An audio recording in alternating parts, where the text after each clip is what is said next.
Super 6 హామీల్లో ఒకటైన తల్లికి వందనం పథకం అమలులోకి వచ్చేసింది. ఇప్పటికే తల్లుల ఖాతాల్లో డబ్బు కూడా క్రెడిట్ అవుతోంది. అయితే ఇప్పుడు ఈ పథకంపై అధికార విపక్ష పార్టీల మధ్య డైలాగ్ వార్ మొదలైంది. మొన్నటి వరకు రాలేదని ఇప్పుడేమో దుర్వినియోగం అవుతోందంటూ వైసీపీ ప్రచారం చేస్తుంది. అయితే అమ్మఒడి పేరుతో దగా చేశారంటోంది టీడీపీ. ఇంతకీ ఇవన్నీ నోటి మాటలేనా, కేవలం రాజకీయమేనా?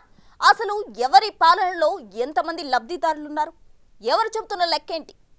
తల్లికి వందనం ఎన్నికల్లో మనం ఇచ్చిన హామీ నిలబెట్టుకుంటున్నాం. కూటమి ప్రభుత్వం అమ్మఒడి పథకాన్ని ఎంతో ప్రతిష్టాత్మకంగా తీసుకొచ్చింది. ఏడాది పాలన పూర్తయిన సందర్భంగా ఈ పథకాన్ని తీసుకొచ్చింది. ఈ పథకం అమలు కోసం 8,745 కోట్లు కేటాయించింది కూటమి ప్రభుత్వం. అయితే ఈ పథకం పేరుతో కూటమి ప్రభుత్వం ప్రజలను మోసం చేస్తోందని విమర్శిస్తోంది వైసీపీ. అంతేకాదు ఈ పథకం డబ్బులు నారా లోకేష్ అకౌంట్లో పడుతున్నాయంటూ ఆరోపణలు చేస్తోంది. గత ప్రభుత్వంలో లక్షలాది మంది విద్యార్థులకు అమ్మఒడి పథకం నిధులు అందలేదని విమర్శిస్తున్నారు టీడీపీ నేతలు. ఏకంగా 26,000 కోట్లు ఎగనామం పెట్టారని స్వచ్ఛాంధ్ర కార్పొరేషన్ చైర్మన్ కొమ్మారెడ్డి పట్టాభి విమర్శించారు. కూటమి ప్రభుత్వం నిజాయితీగా ఇచ్చిన హామీ ప్రకారం ఒక ఇంట్లో ఎంతమంది పిల్లలు బడికి వెళుతుంటే వారందరికీ తల్లికి వందనం నిధులు తల్లుల ఖాతాలో జమ చేస్తున్నామని, కానీ వైసీపీ నేతలు అసత్య ప్రచారం చేస్తూ ప్రజలను తప్పుదారి పట్టిస్తున్నారని విమర్శించారు. మళ్ళీ పథకం అమలైన దగ్గర నుంచి కూడా 5 సంవత్సరాలకు ఇవ్వాల్సింది 4 సంవత్సరాలు ఇచ్చాడు, 1 సంవత్సరం ఎగ్గొట్టాడు. మళ్ళీ దానిలో కూడా ఏ రకంగా కోతలు పెట్టుకుంటూ వచ్చాడో చూడండి. మొదటి సంవత్సరం 6,349 కోట్లు, రెండో సంవత్సరం 121 కోట్ల కటింగ్ 6,228 కోట్లు చేశాడు. మూడో సంవత్సరం 6,228 కోట్లు కాస్త 5,715 కోట్లకు పడిపోయింది. 513 కోట్లు కోత పెట్టాడు. మళ్ళీ 4వ విడతకు వచ్చేసరికి మళ్ళీ ఇంకొక 175 కోట్లు కటింగ్ పెట్టి 5,540 కోట్లు ఇచ్చాడు. ఈ రకంగా కోతలు పెట్టుకుంటూ నువ్వు ఇచ్చింది కేవలం 23,877 కోట్లు.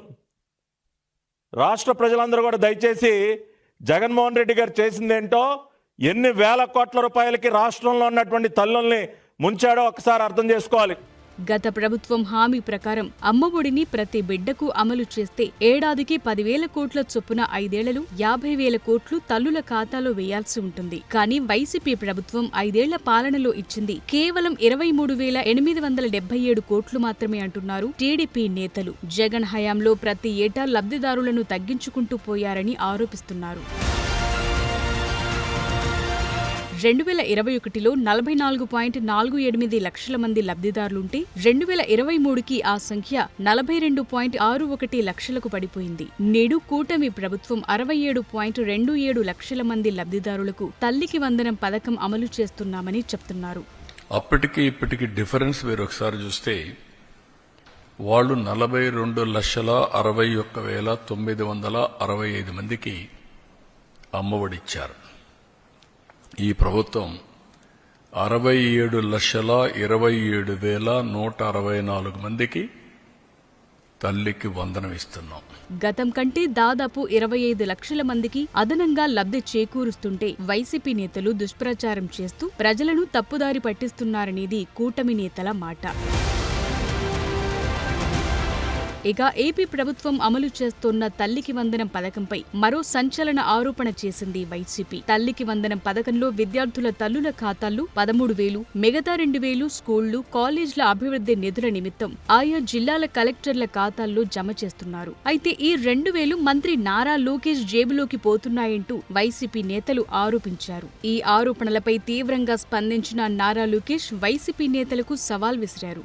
ప్రతిపక్షంలో ఉన్న పార్టీ నాపైన తీవ్రమైన ఆరోపణ చేసింది. వాళ్ళు అధికారికంగా ట్వీట్ పెట్టారు.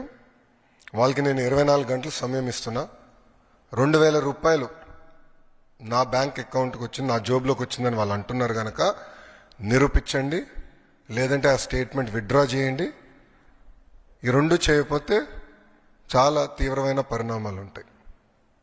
లీగల్గా నేను దీనిపైన ముందరికి వెళ్ళాలని నిర్ణయించుకుంటాం జరిగింది. ఎందుకంటే ప్రజలు కూడా ఒకటి గుర్తుపెట్టుకోవాలి, వైకాపా పార్టీ అనేది ఒక అబద్ధాన్ని 100 సార్లు చెప్పి నిజం చేసేదానికి ప్రయత్నించే పార్టీ. వైసీపీ నేతలు చేసిన ఆరోపణలపై సవాల్ విసిరితే స్పందన కరువైందన్నారు లోకేష్. సవాల్ చేస్తే సౌండ్ ఆఫ్ అంటూ సెటైర్లు వేశారు. లీగల్ యాక్షన్ ఎదుర్కొనేందుకు సిద్ధంగా ఉండాలని, సమయం లేదు మిత్రమా, శరణమా, న్యాయ సమరమా తేల్చుకోండి అంటూ లోకేష్ అల్టిమేటం జారీ చేశారు. మొత్తానికి అమ్మ ఒడి, తల్లికి వందనం పథకంపై ఇప్పటికే పొలిటికల్ హీట్ కొనసాగుతోంది. అయితే ప్రస్తుత పరిస్థితులు చూస్తుంటే ఇప్పట్లో చల్లారే పరిస్థితి మాత్రం కనిపించడం లేదు.